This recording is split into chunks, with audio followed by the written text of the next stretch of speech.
us to that mission. Hear, hear. Thank you. Yes. Thank you, Chair. First of all, I would like to thank my neighbour and honourable friend, the member for Dudley, for securing this important debate and for attempting to remove the stigma and silence that too often surrounds this key area of healthcare. It has been mentioned that there are over 14 million people in the UK who experience bladder leakage. There are more than 6.5 million, around 1 in 10, who struggle with bowel control. Those figures are probably not a true reflection of the reality, as many individuals choose not to disclose their symptoms, often due to embarrassment or in the mistaken belief that incontinence is simply an inevitable part of ageing. I want to talk a bit about how women suffering from incontinence have been treated in the past, because we then need to look at how we need to be looking at proper treatment options for the future. We need to focus on treatment options available to those living with incontinence.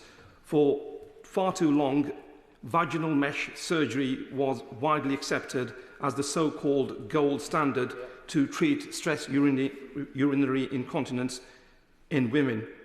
Between its introduction in 2008 and when the use was paused in 2018, it is believed that over 100,000 women in UK underwent mesh implant procedures.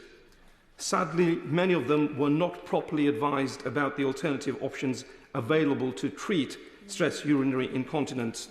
My honourable friend has mentioned physiotherapy supervised pelvic floor exercise, of which these women were not advised, and neither were they advised about the risks associated with using vaginal mesh, and some of these women sustained life-changing injuries.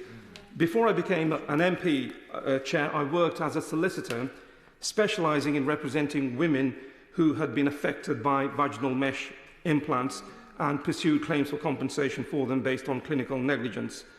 I came across women who were left in constant pain, unable to work, participate in daily aspects of life, personal relationships were affected, and their lives were changed forever by a treatment that was supposed to help them.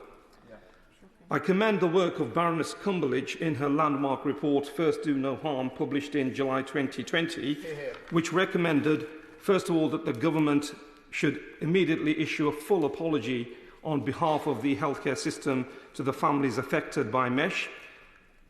She also proposed a scheme to be set up to meet the cost of providing additional care and support to those who experienced avoidable harm, and also proposed networks of specialist centres to be set up to provide comprehensive treatment, care and advice for those affected by mesh implants.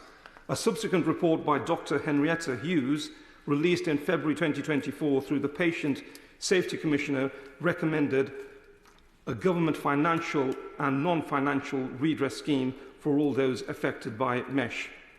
Looking ahead, Chair, and having spoken about vaginal mesh, it is critical that current recommended treatments for incontinence are subject to the highest clinical scrutiny, and that we take steps to ensure that no more patients are harmed in the pursuit of quick fixes or one-size-fits-all solutions. At the heart of every treatment plan must be the dignity, safety and informed choice of the patient. Treatments must be tailored to the type and severity of each individual's condition, not determined by cost-effectiveness alone. Patient outcomes and not simply financial metrics must be central to how we define value in care for incontinence patients. We must break the stigma surrounding this issue. A recent study found that around 40% of women had experienced urinary incontinence, yet only 17% of those had sought professional help. Poor continence care, as has already been mentioned, can lead to complications such as infections, social isolation, and in some cases, hospital admissions. Each of these outcomes is completely avoidable with early intervention and treatment, and something that we must aim for in our healthcare system. Only by tackling the taboo, investing in better treatment pathways, and listening to the voices of those affected can we ensure that people living with incontinence are able to access the support they need and to do so with the dignity that they deserve.